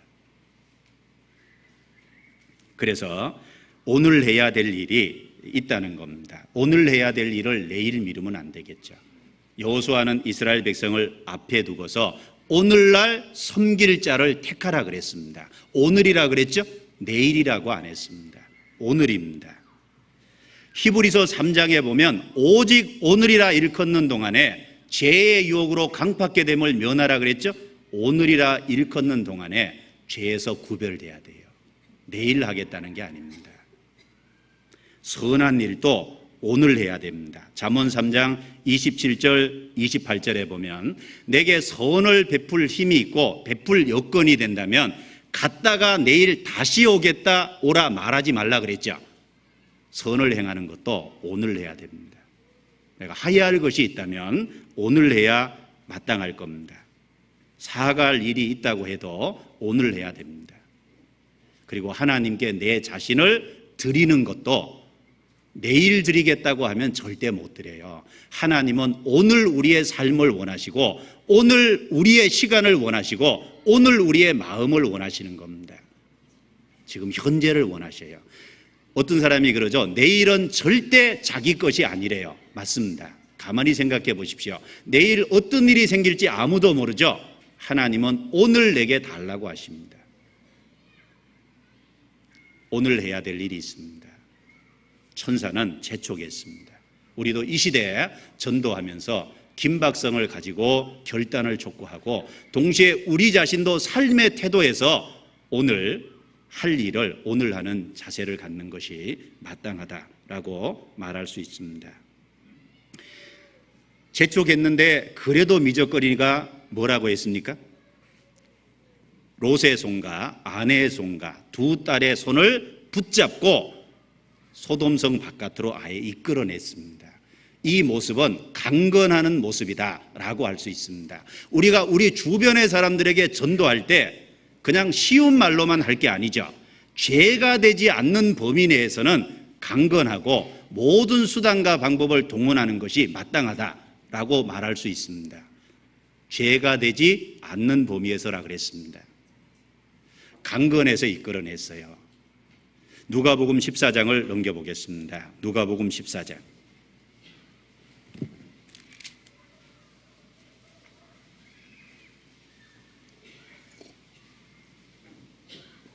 누가복음 14장 큰 잔치가 배설되어 있는 것을 얘기했죠. 하나님 앞에 천국에 들어갈 큰 잔치가 그리스도를 통해서 준비되어 있습니다. 그러면서 누가복음 14장 21절입니다. 종이 돌아와 주인에게 그대로 고하니 이에 집주인이 노하여 그 종에게 이르되 빨리 시내의 거리와 골목으로 나가서 가난한 자들과 병신들과 소경들과 저는 자들을 데려오라 하니라. 종이 가로되 주인이여 명하신 대로 하였으되 오히려 자리가 있나이다. 같이 있습니다. 주인이 종에게 이르되 길과 산울 가로 나가서 사람을 강건하여 데려다가 내 집을 채우라. 사람을 데려다가 그랬는데 중간에 무슨 말씀이 있습니까? 강건하여 데려다가 이렇게 말하고 있어요. 천사는 롯과 롯의 가족을 손을 이끌어서 잡아 끌어당겨 심판받는 심판이 집행될 소돔성 바깥에 뒀습니다. 우리도 이 세상에 심판이 있을 것을 알고 있고 우리도 전도할 적에 우리 주변의 사람들을 향해서 강건하는 태도가 마땅하다는 겁니다. 듣지 않을 적에 강건해서 데려오고 그리고 그 죄가 되지 않는 범위에서 여러 가지 전도할 수 있는 지혜를 더욱 구하는 것이 마땅한 겁니다. 중풍병자 한 사람을 네 사람이 침상채 메고 와서 그 지붕을 뜯어가지고 내리는 그 장면을 연상해 보면 주변의 사람들이 미쳤다고 할 겁니다. 틀림없이 어리석은 행동이라고 할 거예요. 세상에 그 집값 지붕 뜯어내리면 그 값은 누가 물을 거냐고 조롱할 겁니다. 그런데 네 사람은 그렇게 했습니다. 그 모습이 정말 그 중풍병자를 고치겠다는 간절한 마음과 열망에서 나온 모습이다라고 말할 수 있습니다. 그 강건하는 모습이라고 할 수 있을 겁니다. 천사의 그 모습을 통해서 우리가 그 모습을 본받을 필요가 있습니다. 그리고 하나님이 인자를 더하심이었더라 그랬는데 천사가 손을 잡고 롯의 가족을 소돔성 밖에 뒀어요. 롯의 가족이 하나님의 인자를 자비를 경험하는 통로로서 천사가 사용됐는데, 이 시대 우리 주변에 나는 또 누구를 향한 하나님의 자비와 은혜의 통로가 되고 있는지 우리 자신을 돌아봐야 되겠습니다. 우리 자신이 천사의 모습처럼 은혜와 자비의 통로가 된다면 큰 축복이고 영광임에 틀림이 없을 겁니다. 그리고 마지막으로 롯에 대해서 생각을 해보겠습니다. 롯은 좋은 장점을 갖고 있습니다. 소돔 고모라 성으로 천사가 들어오니까 그 천사인지 몰랐죠. 사람의 모습을 입고 나타났기 때문에 몰랐지만 자기 집으로 청해드렸어요. 거리에서 경화하겠다고 하니까 간청해서 모셔드렸습니다. 그리고 식탁을 베풀고 음식을 먹게 했습니다. 그 모습을 통해서 롯은 좋은 모습을 갖고 있죠. 손님 대접하기를 잊지 말며라고 히브리서 13장에 말했는데, 손님 대접하다가 부지 중에 천사들을 영접한 자가 있느니라, 히브리서 13장 1절 말씀에 그 경우가 아브라함의 경우고 동시에 롯의 경우입니다. 롯도 부지 중에 천사를 영접했죠. 대접하려고 하는 좋은 마음을 갖고 있습니다. 그리고 동시에 심판에 대한 소식을 들었을 때 자기 사위들에게 이야기를 했죠. 사위들을 찾아가서 심판이 있을 것을 이야기해 주면서 같이 나가자고 했습니다. 비록 사위들이 농담으로 여겼지만 그것을 통해서 롯의 마음이 영혼을 불쌍히 여기는 마음, 심판받는 그 가운데서 건진받기를 바라는 안타까운 마음을 롯이 갖고 있었다는 걸 생각해 볼 수 있습니다. 그리고 롯은 그 소돔성에 살았지만 소돔 죄에 참여하지 않았죠. 그래서 베드로후서 2장에 보면 고통하는 의로운 롯을 건지셨다 그랬습니다. 그 불법을 행하는 자들 가운데 있으면서 롯은 마음의 고통을 느꼈다는 겁니다. 그리고 그 불법한 행실을 보고 들음으로 의로운 심령이 상했다 그랬어요. 그리고 롯을 의인이라고 했습니다. 구원받은 사람의 모습입니다. 틀림없이 죄 때문에 고통하는 것도 있고 소돔성에서 날마다 살아감으로 인해서 그 죄를 보고 들음으로 마음이 상하는 것도 있습니다. 자, 이런 것처럼 롯은 좋은 부분을 갖고 있었어요. 그런데 역시 롯이 소돔성에 살았기 때문에 롯의 죄에 대한 개념이 완전히 타협되어 있다는 것도 우리가 동시에 생각해 볼 수 있습니다. 자, 천사가 자기 집에 들어왔을 때 소돔성 사람들이 바깥에 다 모여서 그 이끌어내라 그랬습니다. 그럴 때 롯이 무엇을 제시했습니까?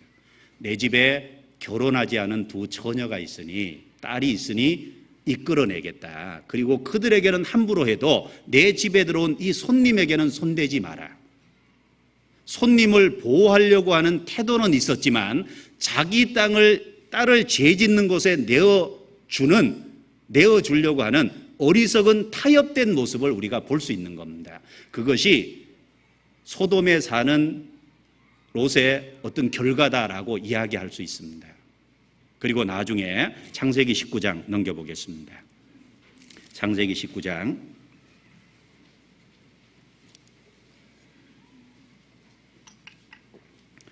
소돔성 밖으로 이끌어내서 멀리 이제 산까지 도망하라 이렇게 명하니까 20절에 보소서 저 성은 도망하기 가깝고 작기도 하오니 나로 그곳에 도망하게 하소서. 같이 읽겠습니다. 이는 작은 성이 아니니까 내 생명이 보존되리이다. 자기 딸을 내어주려고 하는 어떤 그 어리석은 모습도 우리가 롯의 행동에서 볼 수 있습니다. 하나님의 기준과 하나님의 뜻대로 살지 않으면 역시 인간적인 한계의 모습을 롯에게서 볼 수 있는 겁니다. 세상과 타협된 모습을 볼 수 있죠. 동시에 산으로 도망하라 그랬는데 그 산까지 가기가 멀다고 옆에 있는 소알이라는 작은 성에 가기를 원했어요. 그 작은 성이 아닙니까? 이 롯의 태도를 보면 역시 타협된 모습을 갖고 있다라는 걸 알 수 있어요.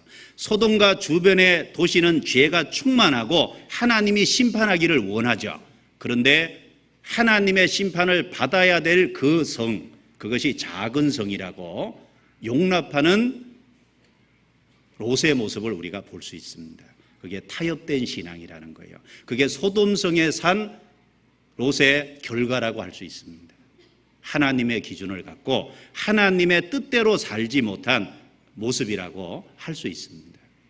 롯은 구원받은 사람의 모습이지만 좋은 모습도 갖고 있었지만 그러나 역시 죄악도성에 살기 때문에 타협된 신앙, 하나님 앞에 합당치 못한 모습들을 역시 갖추고 있다는 걸 생각해 볼 수 있습니다. 그리고 그렇게 된 중요한 이유가 뭡니까? 중요한 이유가 자기가 거하고 있어야 될 것에 거하지 못한, 자기가 있어야 될 위치에 있지 못한 죄로 말미암아 그렇게 된 겁니다. 자, 보세요. 아브라함을 따라서 나왔죠. 그러면 끝까지 아브라함 곁에 있어야 돼요. 하나님은 아브라함에게 너는 너의 본토 친척 아비 집을 떠나 가나안 땅으로 가라 그랬죠. 말씀을 아브라함에게 줬어요. 그리고 약속도 아브라함에게 주셨어요. 아브라함에게 나타나시죠. 그 아브라함 곁에 있으면 롯은 축복을 받는 겁니다. 그런데 문제는 롯이 아브라함을 떠나서 소돔성에 들어간 겁니다. 위치 자체가 잘못된 겁니다. 아브라함을 떠나서 나왔다면 끝까지 아브라함을 따라야 됩니다. 무엇을 얘기합니까? 아브라함은 교회 모형이다라고도 할 수 있습니다. 하나님이 교회에 말씀을 주셨습니다. 교회를 통해서 하나님이 역사하시고 교회를 통해서 우리를 사용하십니다. 우리가 거해야 될 곳이 어디죠? 교회 안에 있을 때 하나님이 우리를 사용하시고 우리가 그 안에서 쓰임을 받을 수 있습니다. 그런데 그 교회를 떠나서 소돔성에 들어간 것처럼, 소돔이 죄악도성이죠. 이 세상에 들어가서 산다면 그로 말미암아 죄와 타협될 수밖에 없고, 나름대로 구원을 받았기 때문에 심령이 상하는 것도 있지만 여전히 타협된 그런 모습도 갖추게 되는 겁니다. 가지게 되는 거다라고 말할 수 있습니다. 롯의 위치가 잘못됐습니다. 그래서 양무리라 그랬습니다. 우리는 그 양무리의 하나의 양입니다. 무리 안에 거해야 됩니다. 포도나무와 가지라 그랬죠? 우리는 가지로서 포도나무에 거해야 됩니다. 그와 동시에 머리와 몸의 비유를 말씀하셨는데, 머리를 붙들지 아니하는지라 온몸이 머리로 말미암아 연락하고 상합하여 그 몸을 자라게 한다 그랬습니다. 우리는 몸의 지체에 불과합니다.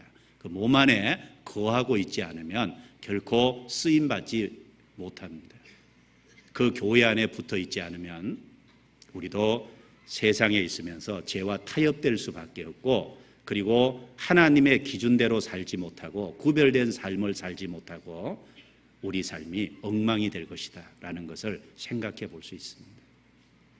우리가 하나님이 부르셨다면 끝까지 주님 앞에 재림하시는 주님을 만날 때까지 함께 해야 됩니다. 그것은 너무나도 당연합니다. 잠언 18장 1절에 무리에게서 나누는 자는 온갖 참 지혜를 배척하는 자다, 자기 소욕을 따르는 자다라고 말했습니다. 정말 무리에게서 나뉘려고 할 때 자기의 마음과 자기의 생각을 한번 잘 돌아보십시오. 진정으로 하나님의 영광을 위해서 무리에서 나뉘려고 합니까? 자기 소욕을 따르는 경우가 실제로 너무 많습니다. 자기 생각에 안 맞기 때문에 자기 소욕을 따라서 그렇게 하는 경우가 허다한 겁니다. 롯이 잘못된 이유는 위치적인 겁니다. 있어야 될 위치에 있지 못한, 이 시대 그리스도인은 교회라는 위치에 거해야 됩니다. 그리고 롯은 눈에 보이는 것을 쫓아서 선택했죠. 창세기 13장. 자, 한두 구절 더 보겠습니다. 창세기 13장 10절부터 13절까지입니다. 10절부터 13절까지 같이 읽어보도록 하겠습니다. 이에 롯이 눈을 들어 요단들을 바라본즉 소알까지 온 땅에 물이 넉넉하니 여호와께서 소돔과 고모라를 멸하시기 전이었는고로 여호와의 동산 같고 애굽 땅과 같았더라. 그러므로 롯이 요단 온 들을 택하고 동으로 옮기니 그들이 서로 떠난지라. 아브라함은 가나안 땅에 거하였고 롯은 평지 성읍들에 머무르며 그 장막을 옮겨 소돔까지 이르렀더라. 소돔 사람은 악하여 여호와 앞에 큰 죄인이었더라. 아브라함이 애굽에 내려갔다 올라온 이후에 아브라함과 롯이요, 소유가 많아졌어요. 목축업을 하는데 가축이 많아졌습니다. 그래서 아브라함과 롯의 그 양을 치는 목축을 하는 목자들이 서로 다퉜다고 되어 있습니다. 그래서 아브라함이 롯을 불러서 이 땅이 두 사람이 거하기에 부족하니까 우리가 서로 나뉘어서 거해야 되겠다. 네가 좌하면 나는 우하고 나는 우하면 네가 우하면 나는 좌하겠다. 자, 아브라함에게 선택권이 있죠. 그럼에도 불구하고 조카에게 양도를 했어요. 그러면 롯은 어떻게 해야 됩니까? 내가 잘못했습니다. 그리고 제 목자들을 혼내서 그런 일이 다시 없도록 하겠습니다. 그러니까 나뉘면 안 되고 그 삼촌 옆에 제가 있겠습니다 라고 이야기해야 될 겁니다. 그런데 그 말이 떨어지자마자 10절에 이에 롯이 눈을 들어 요단 들을 바라봤다고 되어 있습니다. 그리고 풍부한 것을 쫓아서 자기가 선택을 했고 점점 옮겨서 소돔까지 들어갔습니다. 그리스도인의 눈은 무엇을 바라봐야 됩니까? 너희는 눈을 높이 들어 누가 이 모든 것을 창조했나 보라. 눈을 높이 들어서 이 만물을 누가 창조했는지 우리 눈을 하나님께 고정시켜야 될 겁니다. 그리고 위의 것을 찾으라 그랬죠? 위의 것을 찾는 위를 바라보고 영원한 내세의 것을 바라봐야 될 겁니다. 그런데 롯은 눈을 들어 요단 들을 바라봤습니다. 눈에 보이는 세상을 바라본 거예요. 그것이 잘못되기 시작한 출발점입니다.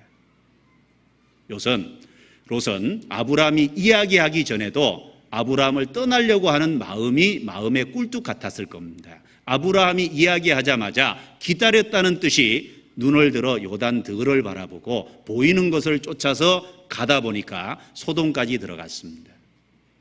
여러분, 죄악 도성인 소돔에 왜 들어갔겠습니까? 육신의 부요를 쫓아서 소돔성까지 들어간 겁니다. 죄악 도성에. 그리스도인의 마음은 어때야 됩니까? 물질적인 손해를 입더라도 내가 가난하게 살더라도 그리스도 안에 있겠다는 마음과 태도가 필요합니다. 그런데 왜 죄악도성까지 들어갔습니까? 이유가 육신의 부를 쫓아서 눈에 보이는 것을 쫓아서 들어간 겁니다. 그것이 롯이 잘못되게 된 시작이었습니다. 자, 우리의 마음과 눈은 위를 바라봐야 됩니다. 하나님을 바라보고 우리가 믿음으로 행하고 보는 것을 쫓아 행하지 않는다 그랬죠? 약속된 말씀을 붙잡아야 됩니다. 그것이 우리의 정상적인 신앙의 태도입니다. 그리고 창세기 14장에 보면 롯이 소돔성에 들어가 있을 때 전쟁이 일어났죠. 그래서 롯이 잡혀갔습니다. 아브라함은 자기의 길리고 연습한 318명의 군사를 거느리고 저 북쪽의 먼 곳까지 쫓아가서 롯을 다시 구해왔어요. 생각해 보십시오. 그때가 롯이 소돔에서 나올 수 있는 절호의 기회였습니다. 그럼에도 불구하고 롯은 또다시 소돔으로 들어간 거예요. 자기에게 돌이킬 수 있는 중요한 기회가 주어졌음에도 불구하고 그 기회를 거절했다는 겁니다. 여러분, 우리 삶 속에 하나님이 수없이 많은 기회를 주고 있지 않습니까? 그 기회를 주고 있는데 그 기회를 내가 혹시 잘못된 길로 갈 때 빨리 돌이키는 것이 필요합니다. 기회를 주실 때 바른 곳에 위치하는 것이 마땅한 것이다 라고 할 수 있습니다. 자주 책망을 받으면서도 목이 곧은 사람은 갑자기 패망을 당하고 결코 일어서지 못하리라 그랬죠. 그 경우가 바로 롯의 경우입니다. 결국은 다시 들어갔고 결과가 뭡니까? 하나님의 영광을 나타내지 못했어요. 소돔성 사람에게조차 인정을 못 받았습니다. 소돔성 사람들이 롯의 주변을 에워싸고 롯에게 뭐라고 했습니까? 롯에게 함부로 했어요. 이놈이 그랬죠? 우리의 법관이 되려 하는도다. 우리가 믿음에서 떠나서 죄악 세상에 들어가면 세상에서도 대접 못 받습니다. 구원받은 그리스도인이 믿음을 떠나서 세상에서 대접받을 거라고 생각합니까? 요한복음 15장 6절에 사람들이 이것을 가져다가 불에 던져 사른다 그랬죠? 세상에서도 초라하게 됩니다. 그것이 롯의 모습입니다. 소돔 사람들에게 이놈이라는 소리를 들었습니다. 소돔 사람에게도 제대로 대우를 못 받았습니다. 그리고 하나님의 영광이 나타내야 됨에도 불구하고 하나님의 영광이 가려진 건 너무나 당연한 거고요. 그리고 자기 두 사위도 농담으로 여겼습니다. 가족 전도가 안 된 거예요. 쉽게 말하면 내가 믿음을 등지고 세상에 들어가 살 때 가족 전도가 안 됩니다. 이미 구별된 삶을 살지 않을 때 능력을 상실해 버린 거예요. 심판이 있을 거라고 말은 했죠. 나가자고 말은 했죠. 그러나 그 말에 힘이 없어져 버린 겁니다. 우리가 신앙의 힘은 구별된 삶을 살 때 신앙의 힘이 있는 겁니다. 믿음 가운데 구별된 삶을 사는 것에서 힘이 나오는 거예요. 결국은 가족 구원이 안 됐습니다. 그리고 자기 아내조차 소금 기둥이 됐습니다.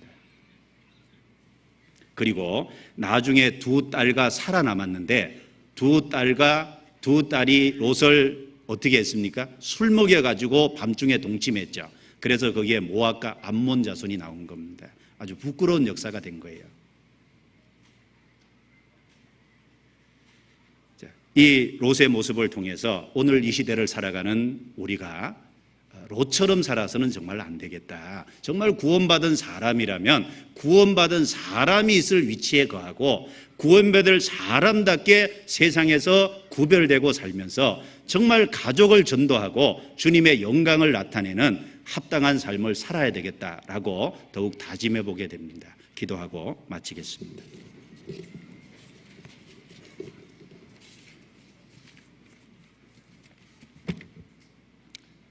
자비로우신 하나님 아버지 감사합니다.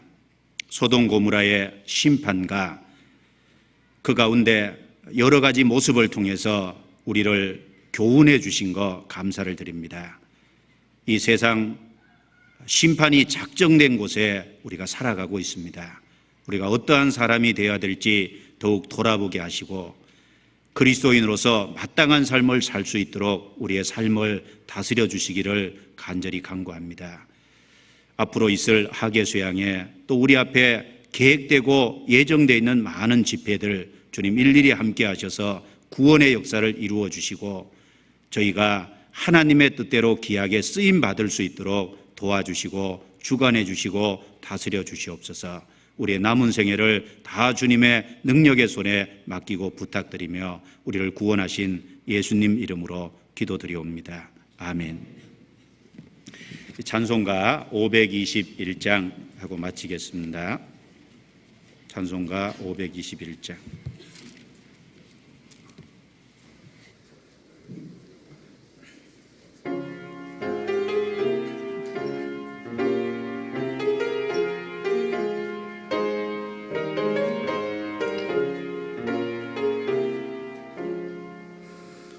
어느 민족 누구게나 결단할 때 있나니 참과 거짓 싸울 때에 어느 편에 설 건가 주가 주신 새 목표가 우리 앞에 보이니 빛과 어둠 사이에서 선택하며 살리라. 고상하고 아름답다 진리 편에 서는 일 진리 위에 억압받고 명예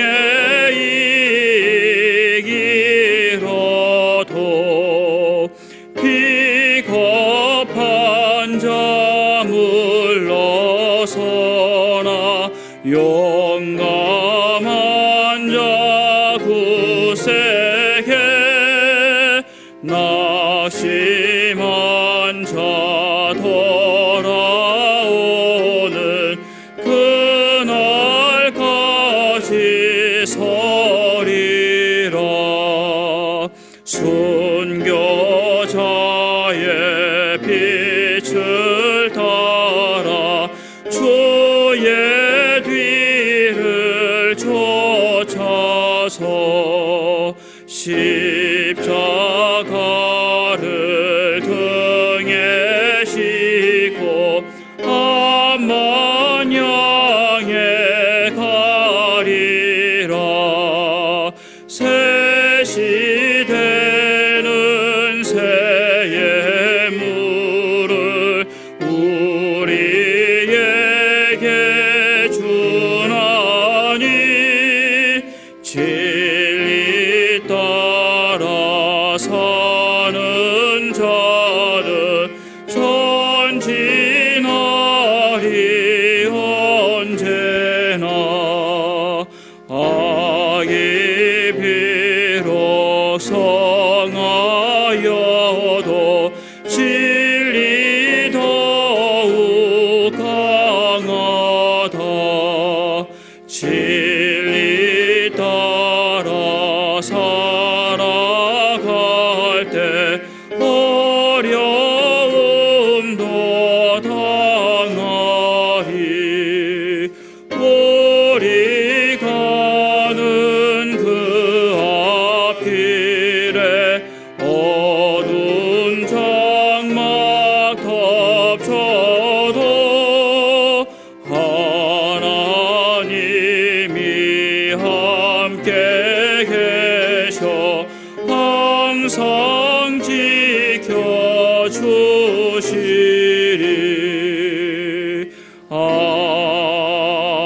아멘. 장로님 강구해 주시겠습니다.